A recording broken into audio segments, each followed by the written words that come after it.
Welcome everybody to the third of our Duncan and Topless webinars, where we're considering the impact of environmental, social and governance, or ESG, on our businesses.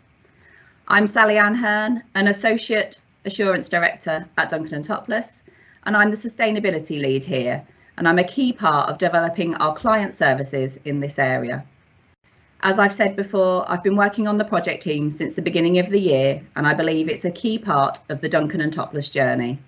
We have a real understanding that companies are facing increasing expectations from different stakeholders to be proactive in managing their ESG risks and opportunities as part of their wider strategies. So we have hosted some other webinars. The first one was at the beginning of October, when we were talking about E for environmental. And the information on that can be found on our website under the news section. For those of you who've not had the opportunity to see this yet, we looked at how to properly communicate your sustainability targets and emission reduction plans, and how to avoid greenwashing, and how marketing and communications can help to reduce carbon footprint. We had the pleasure of guest speakers of Caroline Cleary, the marketing director here at Duncan and Topless, and also Banner from Net Zero Now, and she talked about some of the environmental considerations that businesses may look to consider. Following on from the first webinar, the second looked at S for social, and we were joined by the head of people and payroll here at Duncan and Topless, Heidi Thompson, and also a director and trustee of the Duncan and Topless Foundation, Neil Kingsley. So moving on to today, this is the last of our series of webinars where we're looking at G for governance. I have the pleasure of being joined by the Deputy CEO at the Institute of Environmental Management and Assessment, Martin Baxter, and also the Head of Technical and Compliance at Duncan and Topless, Stuart Brown. So some of the things we hope to cover today include integrating sustainability into your organisation and the actions that SMEs can take, the benefits of addressing ESG and sustainability for our small and medium enterprises, how organisations can still be impacted by EU legislation through their supply chain, and also an overview of some of the new standards. We'll also look at some framework that can help you to evaluate climate-related risks, opportunities, and financial impact within your organisations. So other than getting our heads around a lot of acronyms in this area, I hope that each of these speakers will be able to share their interpretation, experience and knowledge around all these matters. Martin and Stuart will be happy to take any questions that you have at the end of the webinar, so please feel free to place them in the Q&A section. If we don't have enough time to answer them all, we will make sure that we do after. Overall, our aim is that by the end of this session, you'll have an insight into how businesses can implement governance policies within their overall ESG focus. So without any further delay, I'd like to introduce Martin Baxter, the Deputy CEO at the IEMA. Right, well, firstly, thank you for that introduction and a warm welcome, everybody. Hopefully you can hear me. I'm going to look to Sally-Anne to see. Yeah, I can get that. That's good. And hopefully as well you can see my slides, and that's good as well. Okay, so we're off to a good start. So for those who don't know, IEMA, we're the professional body for people working in sustainability. So our members cover a wide range of environment, social and governance issues, and we have members in all sectors of the economy, from financial services through to infrastructure, public sector, etc. We have members in about 120 countries around the world. What I wanted to briefly kind of go through this morning with you are firstly just a reminder of some of the benefits of ESG and sustainability from an SME perspective, and why this I think is really important. Take a look at who might be impacted and how, because it's not always obvious how this comes about and the reasons why, and I think it's important that you understand where some of the drivers are, because that will then help you to prioritise where you might want to take some action. And we'll run through some actions that you can take, and also provide you with a link to free support and advice for SMEs. So at least you get something where you can start to take action and get some free help along the way.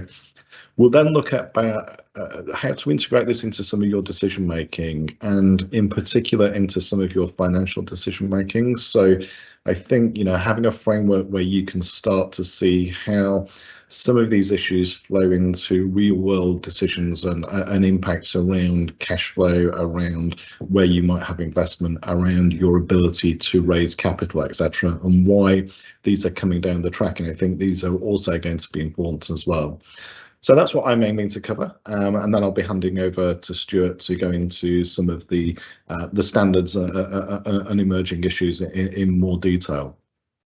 So just by way of looking at some of these big issues for SMEs, and in particular ESG and sustainability, and I mean, I'm quite lucky in my role that I speak to lots of organisations and people who are involved in this space, and all sizes and types of organisation, and do quite a lot of work with Federation for Small Business and Chambers of Commerce, etc.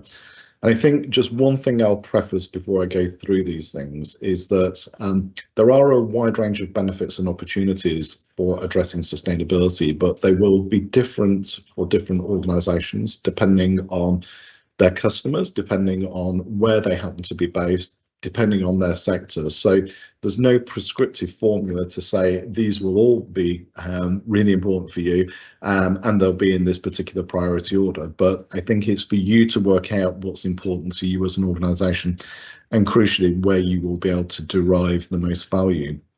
But just running through them, I mean, clearly anything that you can do to maintain the level of production while cutting costs for material inputs or energy consumed or water that you're using has got to be a good thing. The cleanest, greenest way to be is to consume less while still maintaining output. And I think quite often people lose sight of that, but energy efficiency, resource efficiency is a really important aspect. Quite a long time ago, going back to 2010, I was really kind of struck at that time by some of the research that suggested that £23 billion worth of savings could be made by UK firms in aggregate, with a payback period of one year or less, just from good quality energy efficiency. And cost-effective resource efficiency from over a longer payback period would be 56 billion. So there's a massive potential saving to be had, and anything that you can do to do that is really important.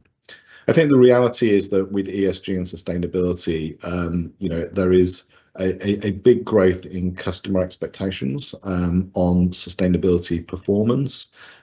Whether that's in your business-to-business relationships, so if you're part of a large organisation supply chain, then you might be receiving questions from them about what you're doing in this whole area.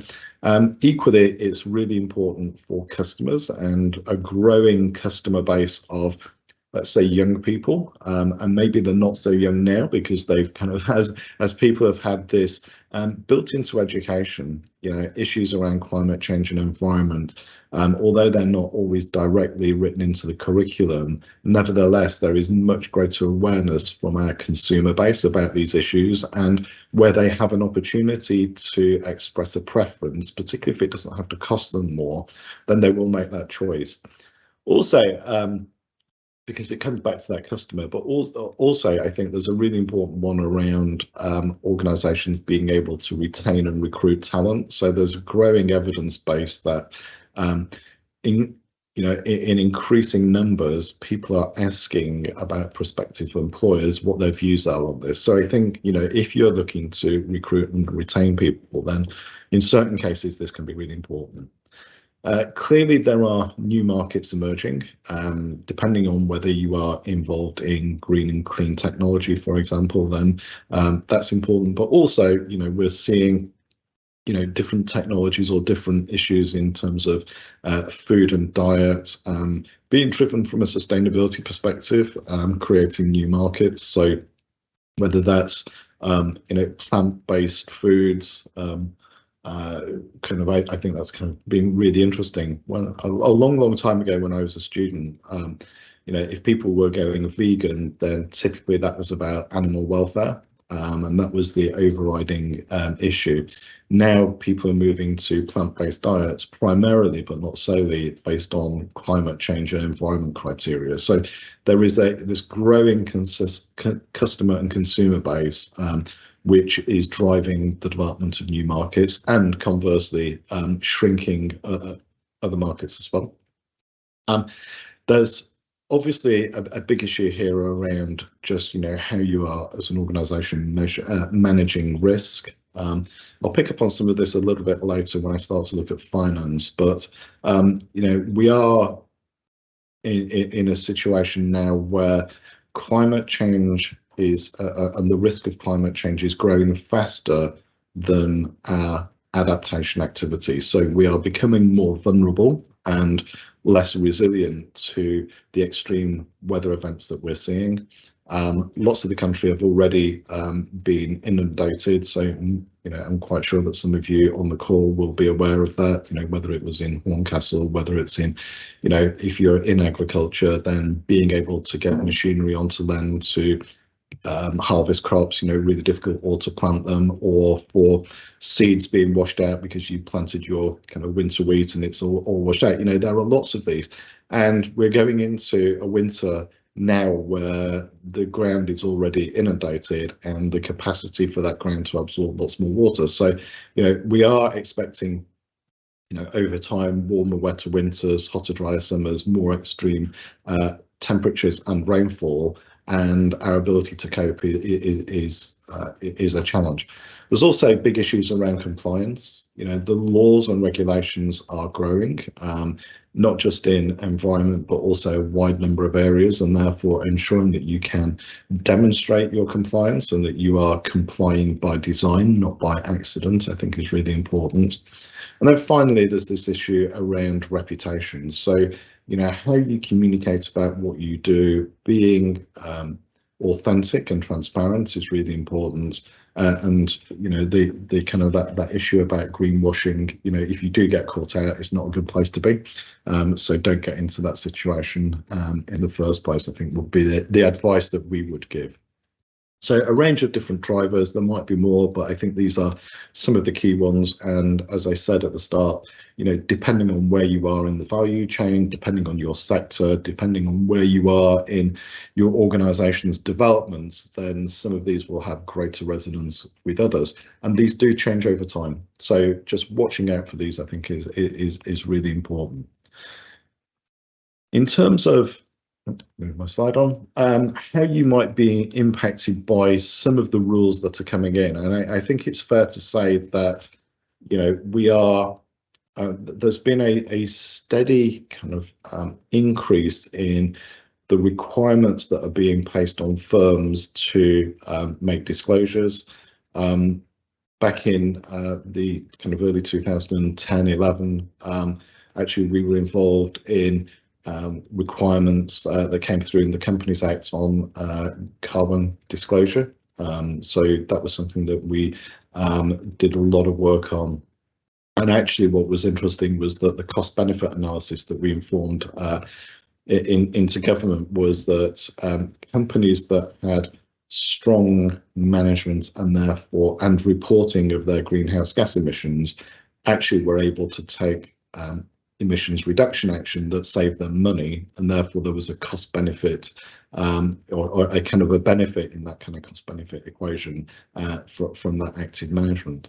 But now there's an awful lot more that's coming down the track about your carbon, around issues around modern slavery, around labour standards. So being able to understand what they are and how you might be impacted, and we'll come on to this as I go through this slide. So if you're not directly impacted by some of the disclosure requirements because of size thresholds, so sometimes SMEs are not obligated on specific requirements, you might be caught elsewhere. Secondly, also just in terms of the requirements that are being placed by the Environment Agency on permits and licenses are increasing. So for example, Recently introduced under pollution prevention and control regulations are now expectations that firms undertake a climate risk assessment. They're doing that because potentially if your site gets flooded, then that can mobilise chemicals or fuel or whatever it might be that's on your site, and that can cause a pollution incident for which you will be liable. So understanding how that might happen, but also kind of some wider issues about why you might want to manage that yourselves.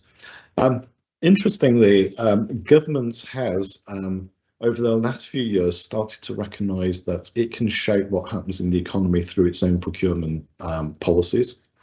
And so the Cabinet Office's public procurement notes now require bidders for public contracts over certain financial values to have a net zero target and a carbon reduction plan. Also in the 2020 public procurement note, that they also give additional weighting now to what they call social value, but in social value it also covers issues around things like skills development on public contracts. It includes things like environmental stewardship. It includes issues around equality and diversity. So what we're seeing is that the public sector is now driving through its procurement action expectations into the value chain and across the economy. So not all of the disclosure aspects come through regulations. Sometimes they are kind of coming not so much through the back door, but in different ways as well. Clearly, business-to-business contracts are going to be important.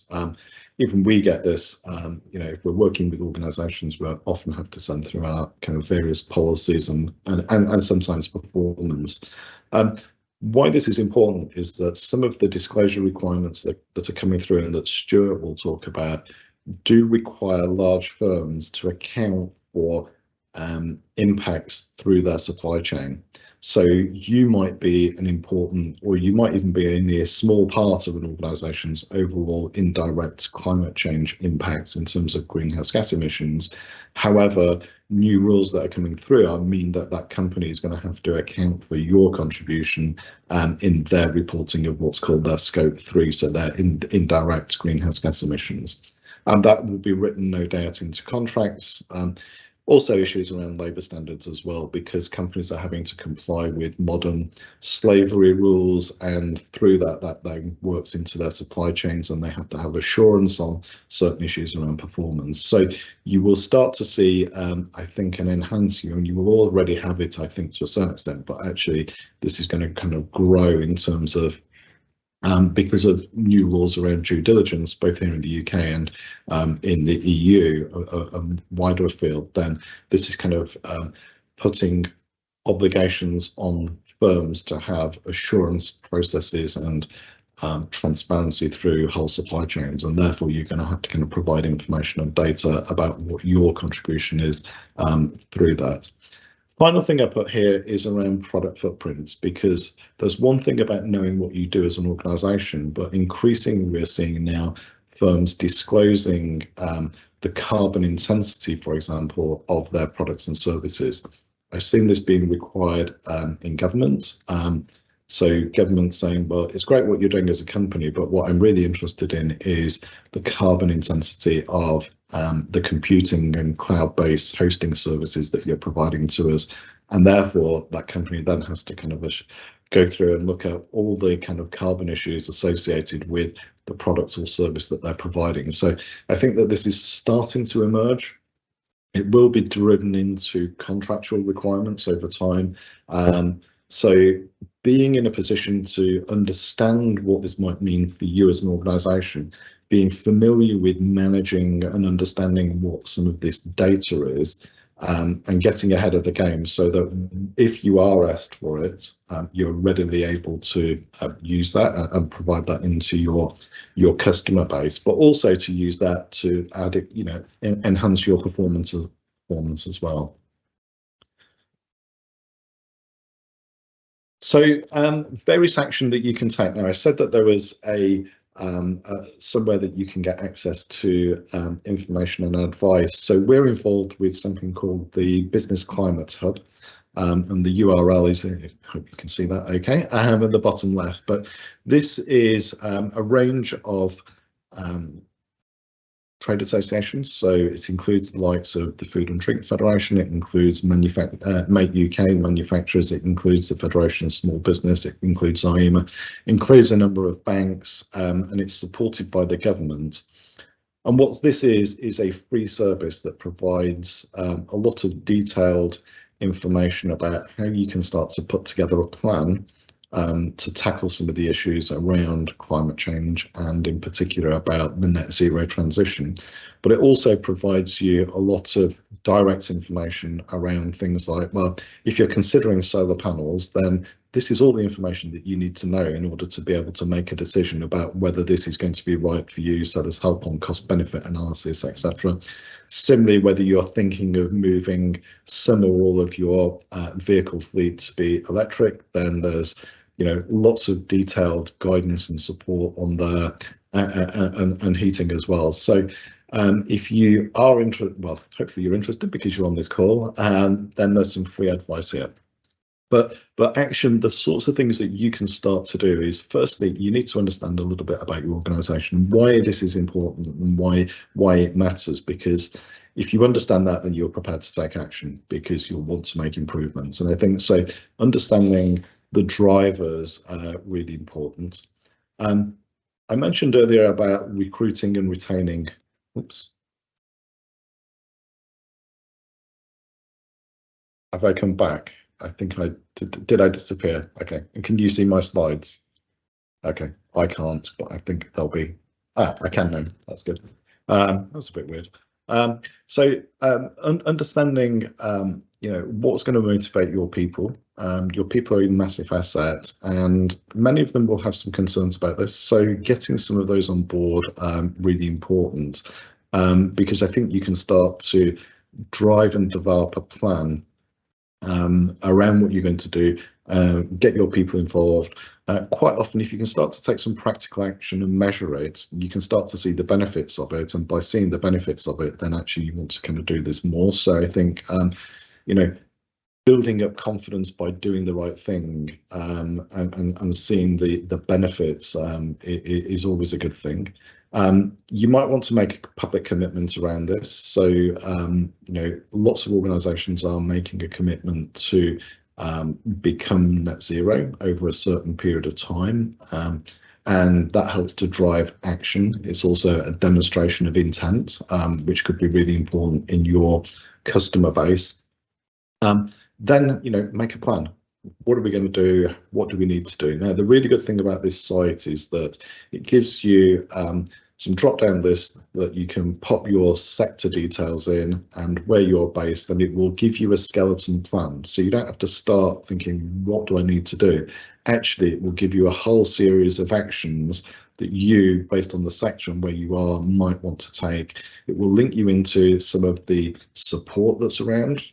So that could be through chambers of commerce, it could be through all sorts of different mechanisms, and the information on there will kind of grow over time. So think about that.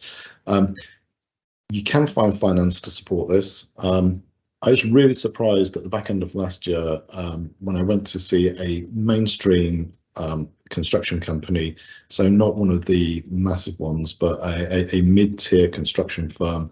And I was talking to them about, various aspects of sustainability and climate change. And their FD said, oh, by the way, just wanted to let the rest of the board know that the previous week they'd been to meet with their bank, and their bank, because they had a comprehensive and credible climate change strategy, gave them a discount on their borrowing rates from the bank. Now, the company hadn't asked for that, but this was NatWest Bank saying, actually, we think that because you're managing this well and you've got a comprehensive and clear plan and you're taking action, actually you're a reduced risk for us as a business.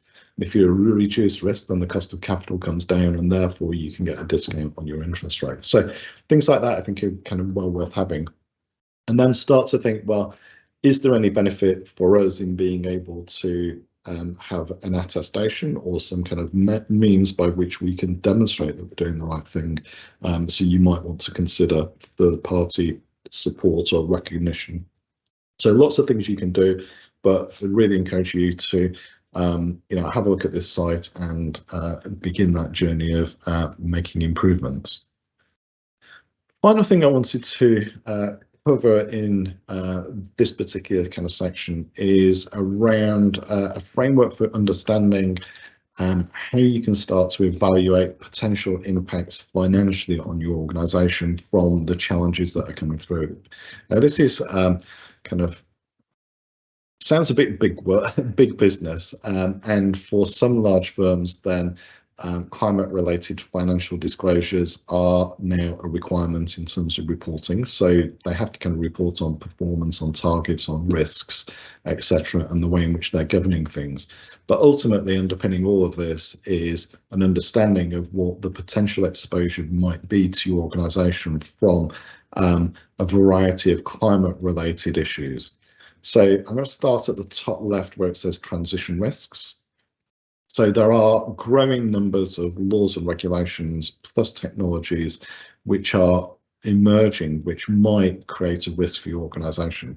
So to give an example, if you are a maker of exhaust systems, catalytic converters, then the policy and technology developments of electric vehicles. So we have, from next year, 22% of the automotive sector's vehicle fleet has got to be electric, and that's an increasing percentage, despite what kind of the Prime Minister was doing in terms of moving some of the end date. But manufacturers have got to put an increasing proportion of electric vehicles onto the roads, starting from next year and going through to 2030 and beyond. What does that mean if you are then a business that is kind of making exhausts or catalytic converters? Well, it potentially has an impact over time in terms of your income. So because your market might be diminishing, then that could have issues around your cash flow.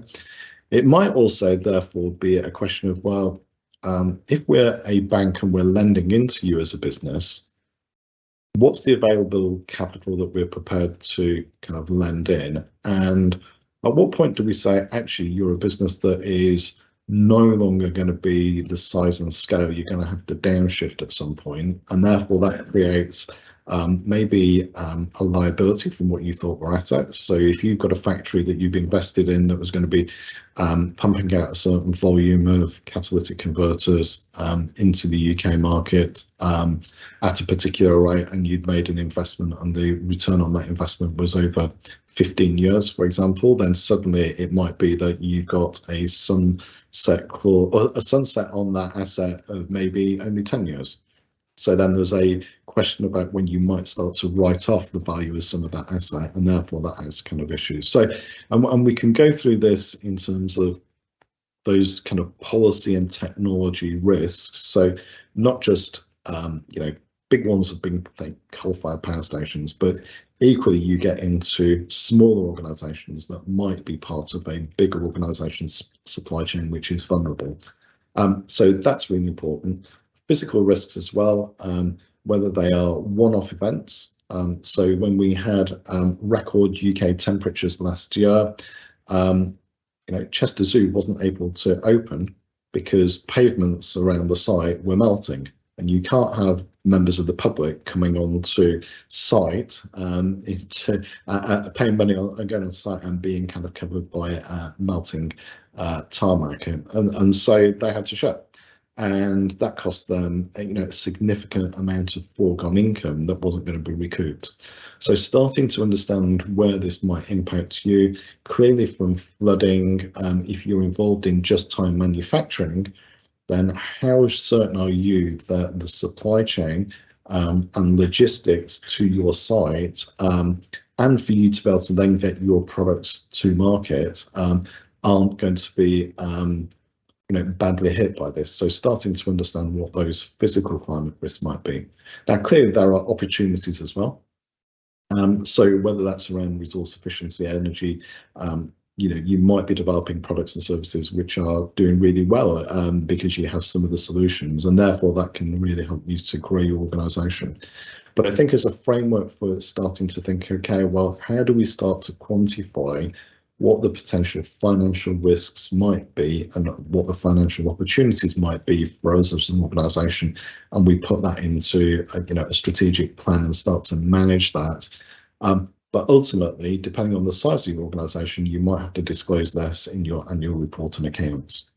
And being able to demonstrate that you've got a good handle on this, and therefore you can give shareholders a real kind of confidence that they're not kind of missighted on some hidden risks in your organisation, it is important. The reason that this is happening is that we see more and more that some of the risks from climate change, whether that's physical risks or from policy and technology risks, could have a destabilizing effect on the whole financial system if those risks crystallize in a very short space of time.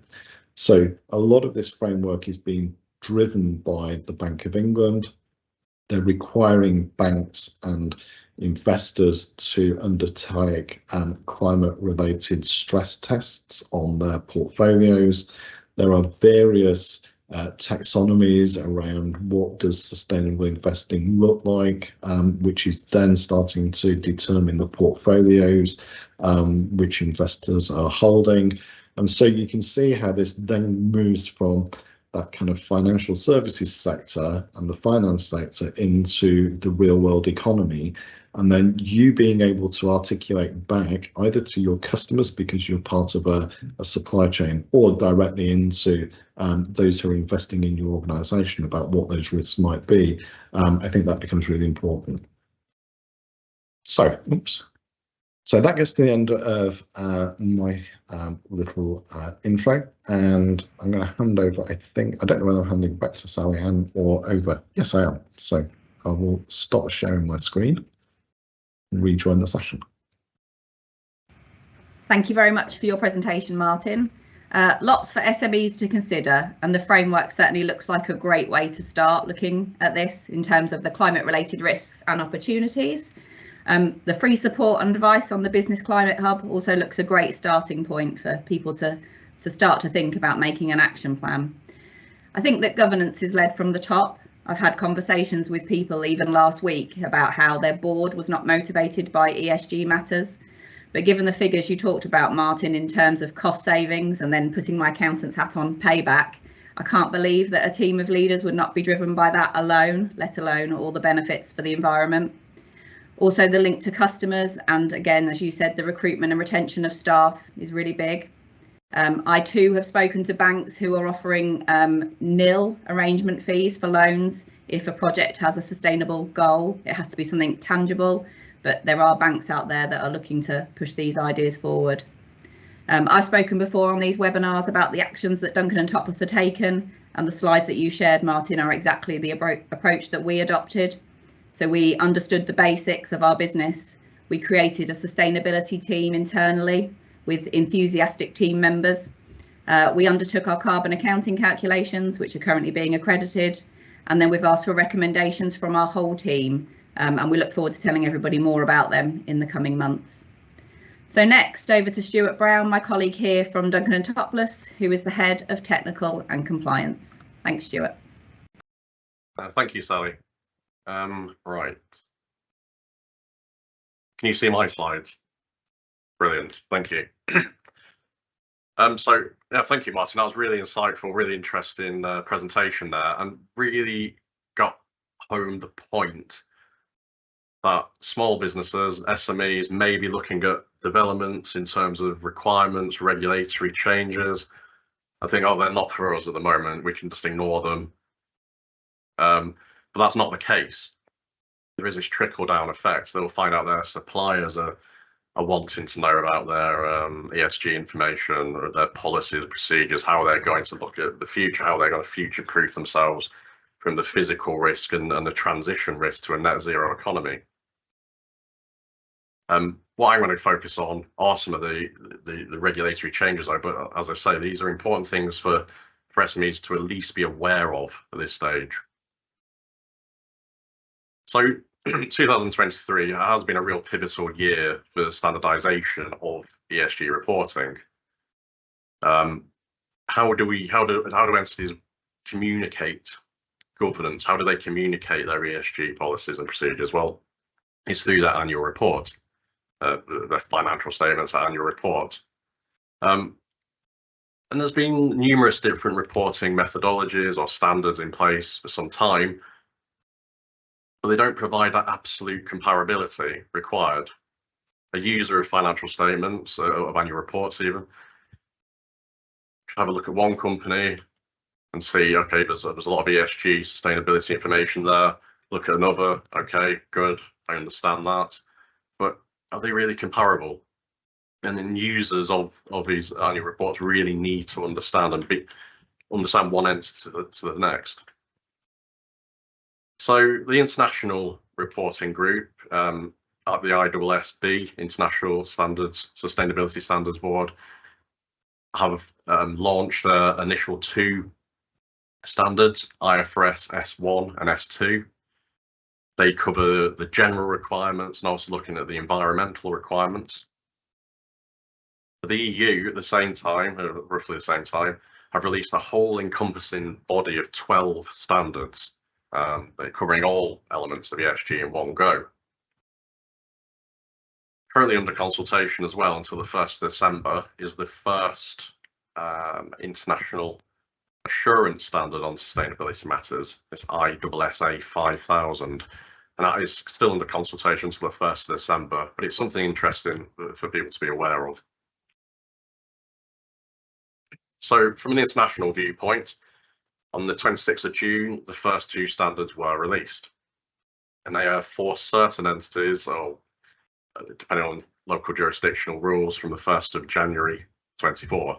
So you can see that for certain jurisdictions who adopt these standards, they could be in place quite soon. Now, the adoption from an international viewpoint is voluntary, but as I say, local jurisdictions may introduce mandatory rules, such as the EU with their own standards. There is this great need for global consistency. Without that consistency, in the same way as the international financial reporting standards were developed, how can you compare one entity to the next? How can you compare what they're doing about ESG?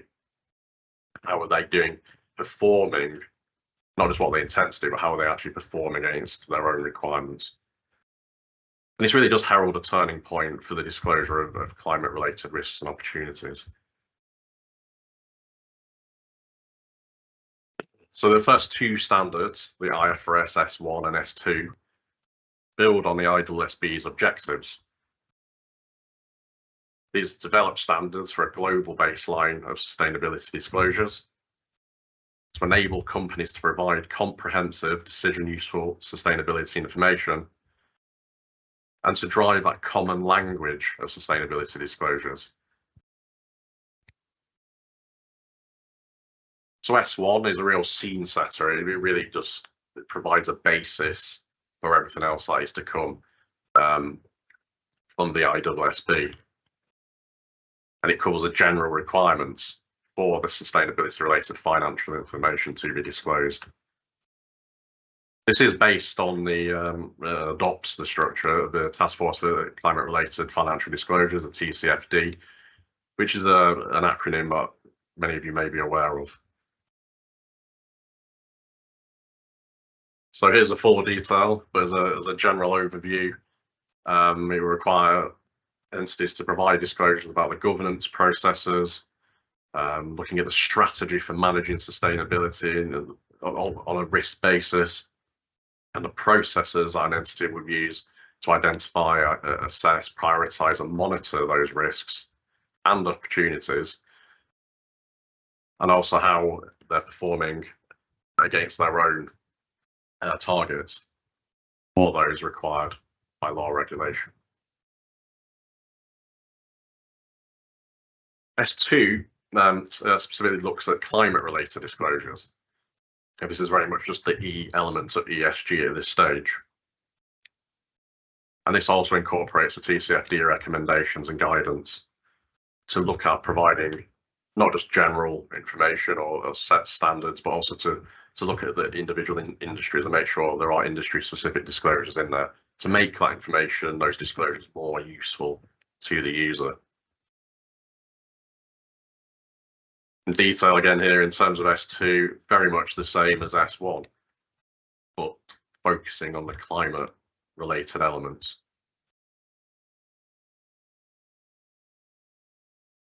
So what's next for the international standards? Where's this going? So the ISSB, excuse me, continues to consult on development of further standards. They're not just going to stop at E. They want to move into social and governance related requirements.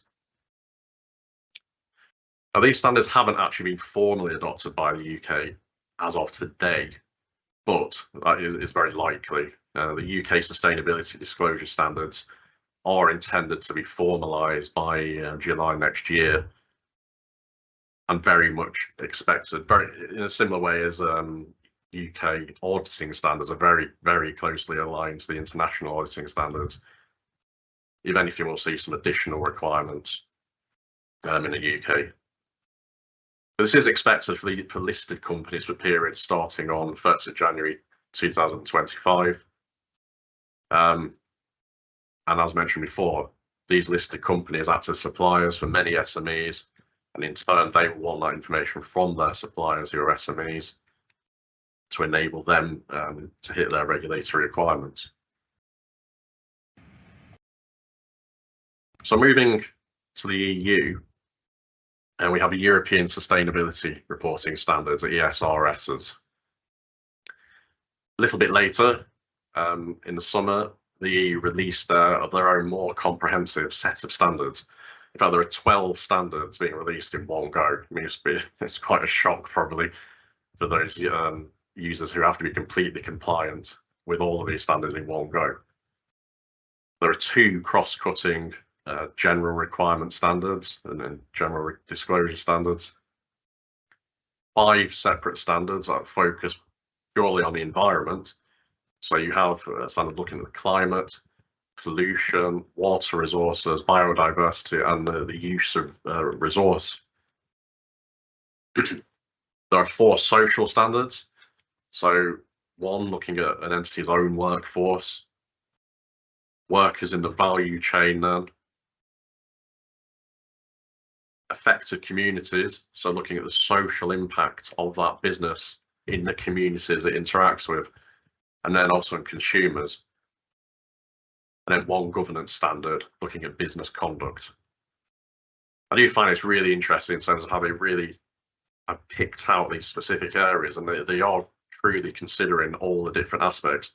For example, looking at the social standards here, they're not just looking at how their own workforce is impacted, but they're truly looking at, okay, we might get a supplier in a completely different jurisdiction. How are our activities impacting on those workers as part on the supply chain? It really gets to the core of the issues, and in turn will help avoid greenwashing.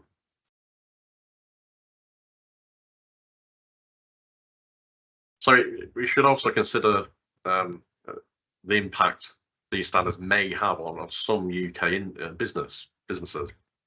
Again, it's easy to dismiss, oh, it's the EU, nothing to do with us, but that isn't the case in some circumstances. Now, some of these standards are applicable for some entities from the 1st of January 2024. Some of the larger EU listed entities, for example. But we should consider further down the line. They do already have a timeline prepared here. So you're looking at UK parent companies with subsidiaries in the EU. If a UK parent company has an in-scope EU subsidiary, for example, a large EU subsidiary, they may be in scope of these requirements from the 1st of January 2025. And therefore, the parent entity, the UK parent, may have to provide some guidance to that EU subsidiary. We also need to look at UK subsidiaries of an EU parent or intermediate EU parent companies. So, dependent on the reporting requirements of that EU parent, UK subsidiaries may be required to report ESG data from as early as 1st of January next year. It's advised that such entities do discuss this, get that communication going with their parent entity. Hopefully the parent would have initiated this already, but yeah, if you're not sure, it's best to make that contact to see if they do need any data reporting at this stage. So moving into the area of assurance. Now, on an international scale, the ISSB don't provide any mandatory assurance requirements for their disclosures. However, the EU do, where there's mandatory limited assurance. Limited is a less assurance as such than reasonable assurance, which is provided by an audit, but they will require that. However, it's been found from analysis of provided by IFAC indicates that many entities that do provide ESG data so far between 2019 and 2021, over 50% have obtained some form of assurance. It gives the readers confidence of users of those financial statements. Confidence that they're more assured that information is accurate and reliable and isn't just something that has been made up. Now, mostly this is limited assurance, but some reasonable assurance has been noted using the ISA 3000 as a framework. So as it stands, we do have this exposure draft and it's in place. It's currently under consultation to the 1st of December. Under an international standard, ISSA 5000. Now this is a really high level overarching standard, and it's planned to be, as with the IFRS S1 and S2, one of many standards. So it's said to be framework neutral, so it's an assurance standard that can actually be applied to. It's not just for the IFRS S1, S2, ISSB standards, but also the EU standards or any other set of ESG reported standard set. And it does apply to all sustainability topics. It does also cover both limited and reasonable assurance, which might sound, when I first thought that, I said, how is that possible? You've got different requirements. Well, they have presented it in a very user-friendly format, simply with an L or an R written next to the different requirements. And there's this term here called user agnostic. So this means it's also designed to provide assurance for any set of users. It's not just designed for either people who are also interested in financial information or whatever it might be. It's designed so it can be adapted to any user. It uses a concept of materiality, a double materiality. So that's where you're not just looking at the standard historically used financial materiality, but also the materiality of the impact the business may be having on the outside world. Provides illustrative reports, and at this stage is proposed for those who adopt it even for periods beginning 15th December 2026. So the main key development is comparability. We're already seeing a slight divergence in terms of you've got the international standards, which are only just at the climate stage, and you have the EU standards, which are straight away everything. There you go. They do give the outward communication that they are comparable, but we'll have to wait and see how that develops. We'll have to see how these standards are developed, adopted internationally. And also the consistency and requirements of the different assurance levels. Limited assurance is limited. If the EU goes to full reasonable assurance, for example, whose data is more reliable, trustworthy. But these standards do help with the battle against greenwashing. People are having to say, this is these are my the different criteria of the different ESG sustainability matters. This is data, this is what I've compared it against. And in many cases, we will be seeing assurance on those matters. And just to reiterate the importance of SMEs considering ESG matters, Martin covered many of those factors earlier, but yeah, suppliers, customers, potential new recruits into your business, financing, just your reputation, all these factors need to be considered. It's not a case of I can just ignore it because I don't have to do it at this stage. You do have to do it for other reasons other than strict regulatory matters. Thank you. Let's pass back to Sally now, and time for questions. Thank you, Stuart. So as Stuart said, the standards have not been formally adopted in the UK, but it sounds like 2024 might be a very busy year for UK standard setters. And there's a clear set of UK businesses that this will impact directly.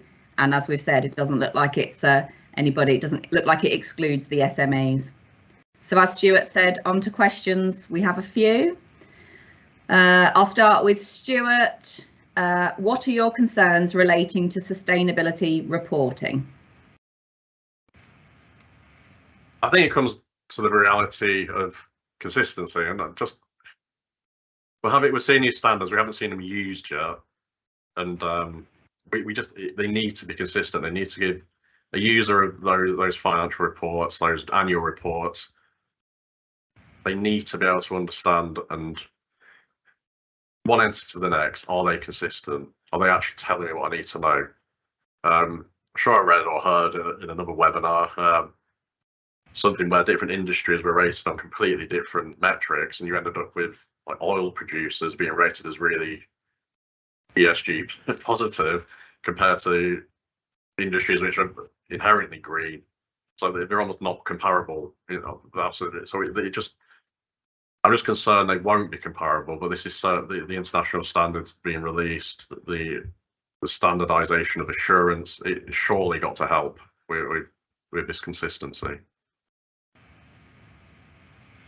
Martin, probably one for you. How can we develop the skills and capabilities to meet the reporting requirements and the net zero transition?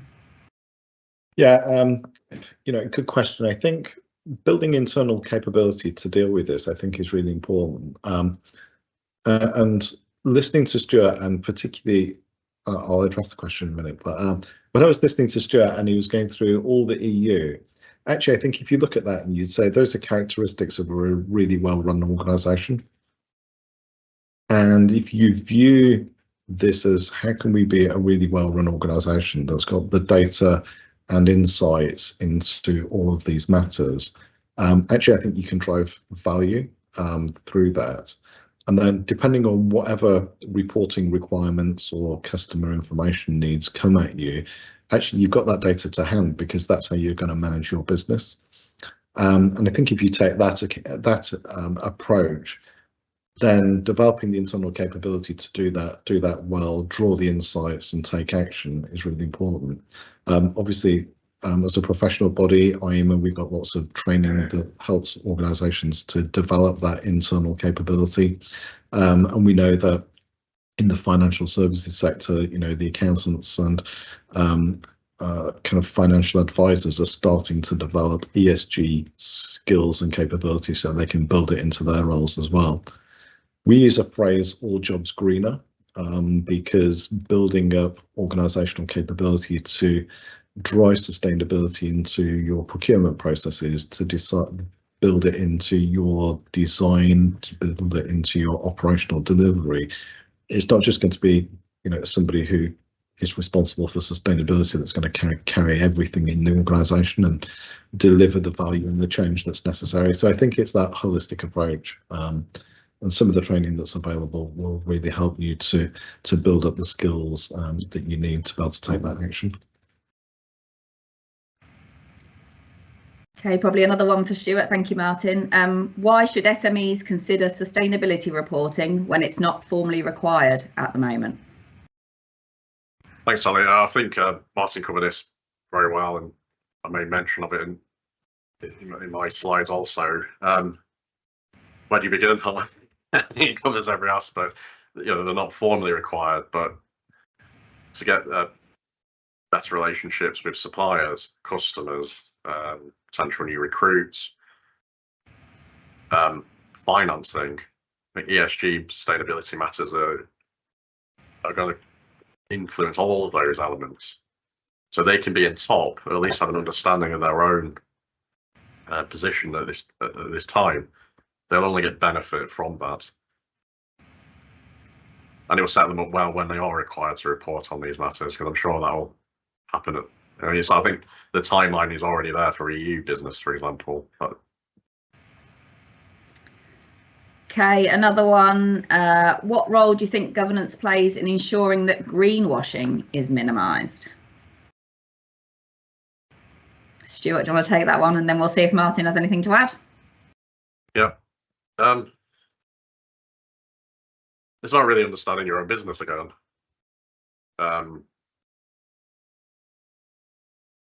Obviously, you would hope the entities aren't blatantly greenwashing, i.e. intentionally greenwashing. But it can happen unintentionally. If you don't know your own supply chain well enough, then there could be a part that comes into the UK, and from that point on, it's brilliant. It provides a green service. There's no issues from an ESG point of view. But that part could have come from somewhere using a labour force, for example. I think I mentioned one of the EU standards will look at that in detail, that may not provide acceptable conditions to that business itself. So it's just about being aware and understanding where your own supply chain to avoid that unintentional greenwashing. Anything you want to add, Martin? Yeah, I mean, I think, we see this as an internal checking process that's really important, actually. And I think too few organisations build assurance that they might have internally about all other matters, but they don't seem to have the same rigour around their own disclosures around environment and sustainability. And I think kind of building that together and then saying, okay, well, how do we build a little capability in our team? And that could be through the finance team, it could be elsewhere in the organisation. You'll be doing it around aspects of quality, you might be doing it around other factors in your business, and I think you can start to build this internal assurance process. It doesn't have to be kind of massively heavy-handed, but one that starts to ask the questions. If we say this, how can we assure and where's the data that says that this is actually true, and how and what are the implications if we get it wrong? And I think just starting to ask those very simple questions will then say, oh yeah, maybe we're not able to do that. I mean, I often see tensions between marketing teams and sustainability teams. And like Stuart said, it's not always kind of willful, misleading issues around performance. It's unbridled enthusiasm to try and paint a good picture, but it has to be grounded in reality. And we are, for bigger companies, this is a big issue now because the Competition Markets Authority is taking a lot more action across firms in different sectors about greenwashing. So it's going to be there. It's going to be bigger. Don't fall into the trap. Thank you very much, Martin. So given that it's almost 11 o'clock, there was me thinking that we wouldn't have much to say on G, but it's probably our longest webinar so far. Thank you both and everybody on the webinar for your time today. Please also remember that the other webinars are on our website under the news section, and this one will join it in due course so people can catch up as necessary. If anyone has any questions in the meantime, then please feel free to contact me at Duncan & Topless, and we'll also issue a feedback form after the webinar. So if you have any unanswered questions or comments you'd like to make, please include them on that. So once again, thank you for my two speakers for today, and for all of you for attending and taking part in our ESG webinars over the last few months. Many thanks, everyone. Thank you. Bye-bye.